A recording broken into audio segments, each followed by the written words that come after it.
Hey guys, and welcome back to my channel. Today we're going to be showing you how to make homemade yogurt in an Instant Pot. It's super simple. It's a super simple method. I actually just recently started doing it this way. In the past, I used to mix up my yogurt mixture, put it in a glass jar, and put it in like a warm water bath or like in a cooler surrounded with like hot packs, that sort of thing, until somebody was telling me that they make theirs in their Instant Pot. And so I tried it and I just fell in love. You can do it one of two ways. You can mix up your yogurt and milk mixture, which I'll be showing you here in a minute, and you can put it directly into your Instant Pot and make like one big container of it, and then transfer it into something else later. But what I like to do is, since I like to have a cup of yogurt a day, and these hold 1 cup, it's an 8-ounce jar, I just pour my milk mixture into my jars and make them right like that in the Instant Pot, which I'll be showing you here in a minute. And then I have my own little individual servings. You can make it sweetened or not. One thing I want to try, I haven't done this yet, is to make like the fruit on the bottom. And I think maybe like a jam or a fruit mixture, like maybe putting, I don't know, a tablespoon or 2 in the bottom of here, and then putting my milk mixture on top and incubating it would work. But like I said, I haven't tried that yet. I'm actually going to be making this one with some honey and some vanilla. And so that way I don't have to add anything to it and like mix it up later. So I guess let's just get started here then. Okay, first of all, we're going to need 6 cups of milk. Oh, this is raw milk. It's not pasteurized or homogenized. So I need to shake the cream into it. And since my Instant Pot, when I'm doing it in the jars, it holds 7 jars, but I need to allow for 1 jar of the yogurt starter that I have. So I'm going to be putting 6 cups of milk into this pan.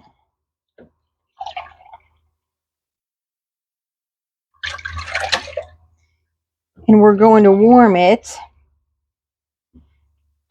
to about 110 degrees. You don't really want to get it any warmer than that. I just go by feel. I just go by what I would call baby bottle temperature.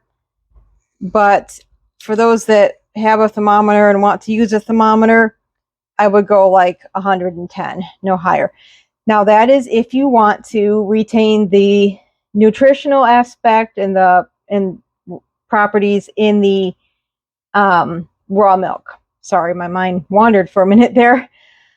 If you want to pasteurize your milk, if you're like concerned about using the raw milk or just would rather pasteurize it, then you could heat this to 162 degrees and hold it for 15 seconds and then cool it down to 110. Or you can heat it to 145 degrees, but you would have to hold it there for 30 minutes before you allow it to cool. So if you were going to pasteurize it, I would just do the 162 degrees for 15 seconds. Just make sure it is cooled to 110 degrees or less before you add your yogurt culture. Otherwise, you will kill the starter.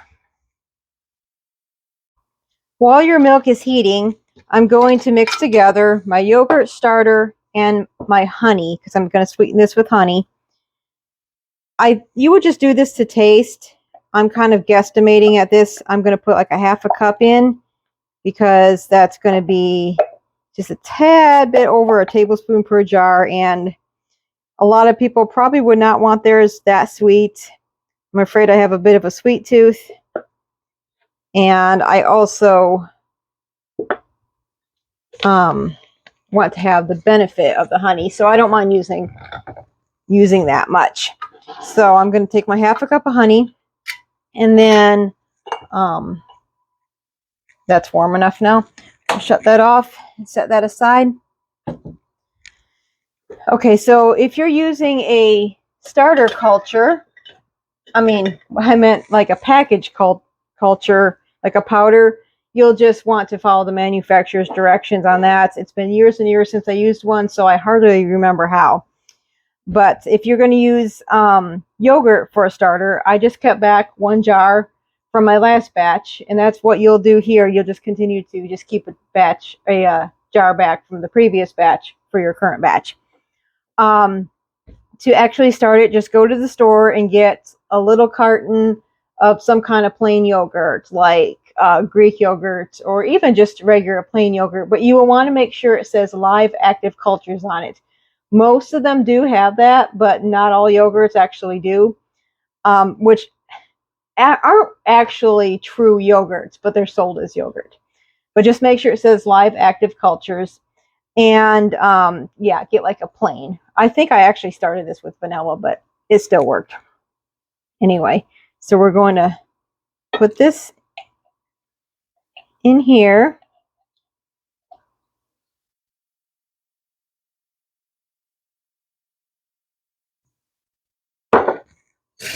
And whisk this together.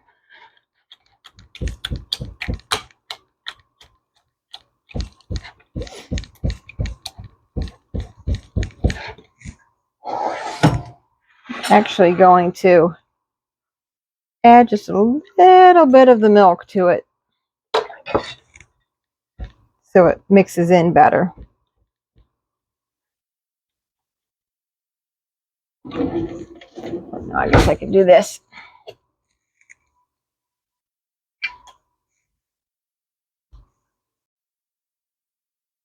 So we have our milk and honey, our yogurt starter and honey mixture. It does have a little bit of milk in it.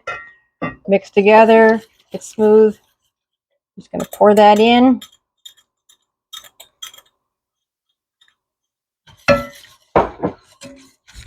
And whisk that in until it's thoroughly blended. And then we're going to pour these into our jars and put lids on them. Next, you will put 2 cups of warm water in the bottom of the insert of your Instant Pot and place your trivet in there as well. Now these jars, then you'll place your jars in here. There'll be a bit of a tight squeeze, but you can fit them in there. And one thing I should have mentioned is I fill my jars very, very full. Like they are like brim full. If you don't want them that full, then you don't have to have an entire 6 cups of milk. I'm using a little bit different lids than normal. Oftentimes I use a bunch of these, and I had enough plastic ones today that, they don't quite fit in there. But these don't actually have to be in the water. Not necessarily. So I think I'm going to go ahead and leave this one out like that. That'll be fine. And then we will place our lid on. Make sure it's set to vent. And our final step will be get your pot plugged in. Oh, and one thing I realized just a minute ago, that I did not put vanilla in this like I had planned. And I think I said at the beginning of the video that we'd put vanilla in, but that's totally optional. You can add that if you want. So right now, I guess this is just going to be plain honey yogurt. So if your Instant Pot has a yogurt setting, you just set it to yogurt. And I already have it set for 8 hours. I have a friend that does 14 hours. So you can do anywhere from 8 hours to like 24 hours. But the longer you go, the longer it incubates, the more stronger it'll be, the more sour it will be. And I don't like it super, super sour. This has a nice tang. So I do it 8 hours, but you could definitely do it more. And then when it's done, when that time is up, just take it out, put it in the fridge, and it'll get firmer as it gets chilled, as it gets cool. If your Instant Pot does not have a yogurt setting and you can manually set the temperature, you'll set it at 110 degrees and keep it there for a minimum of 8 hours. Well, I want to thank you all for joining me here today. I hope that this yogurt method works as well for you as it does for me. As usual, I like to hear any kind of feedback, any comments, questions, anything you all might have. If you have questions about anything, I will do my best to answer them. And yeah, I just love hearing from you guys. Don't forget to like and subscribe if you haven't already, and share my videos, share my channel. I really appreciate that. We will see you all in my next video. And until then, take care and God bless.